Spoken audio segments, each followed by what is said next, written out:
It's a beautiful day for a walk, guys. Nice and overcast.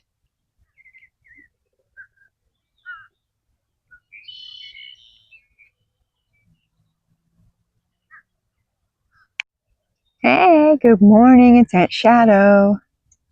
So I promised in a previous video that I would discuss the chakra system and its importance in my practice and why I like to recommend it to other people.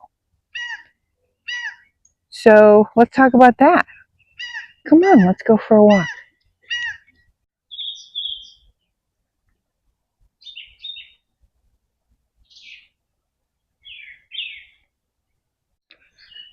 So what is this chakra system stuff? It comes from ancient India. It greatly influences our yoga and meditation practices over here in the Western world. And I like to look at them more as like metaphors for our psychological states. And if you like to do some research on your own, they fairly closely match Maslow's hierarchy of needs. Actually, I like to look at them as just a really awesome tool for personal development and thinking about balancing your life. The whole idea is definitely more philosophical and spiritual based as opposed to sciencey or religious. And while I do agree that doing it modern interpretation can really take away from some of its potency and truth, there's so much goodness in the whole idea. It'd be a shame to not take advantage of that for our modern lives.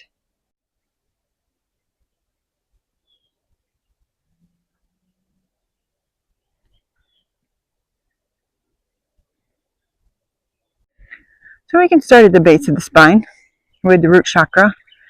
Represents safety, security, childhood assurances. It's the chakra that keeps you rooted to the ground and rooted in this body. And you can use it to ground yourself to the physical, adjust your vibration to Mother Earth's vibration. Next one up would be the sacral chakra. It's below your belly button. It's where you store all your creativity, your passion, your sexuality.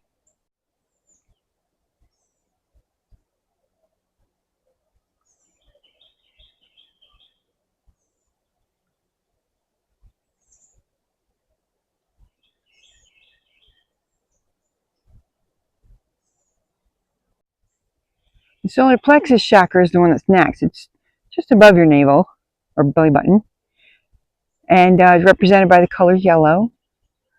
And this is where you're storing all of your warrior energy, all of your confidence and your drive, and working towards those goals. Then, of course, is the heart chakra, represented by the color green.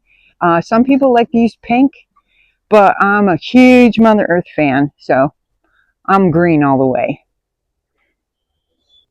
And of course, this is where you harbor all of your compassion and kindness and gratitude and forgiveness for yourself too. Don't forget that.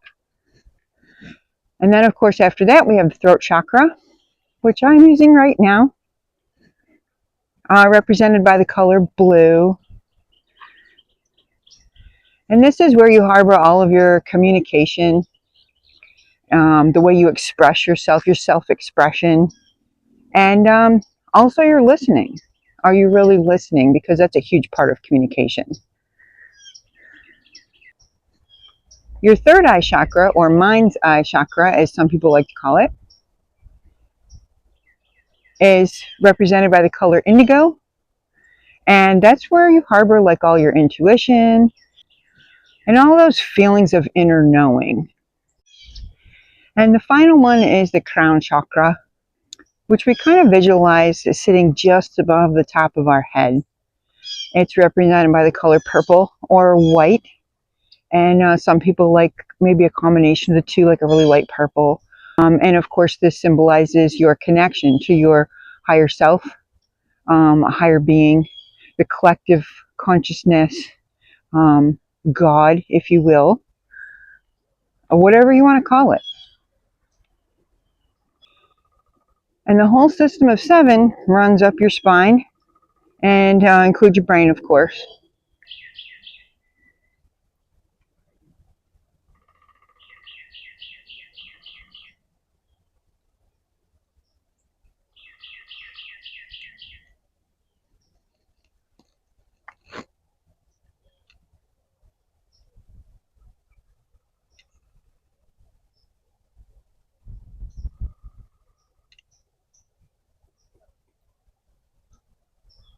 One of the most fun and interesting and influential things I learned about the chakra is the developmental stages of it.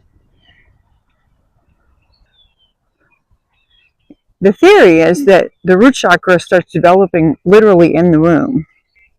Whether or not that's true, it's definitely the first chakra that we start building.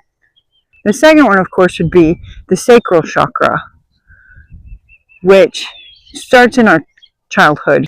Adolescence will bring the solar plexus chakra, where we start to get our personality and learn who we really are, or develop our personality and our sense of safety. So then we've got 3 to work on.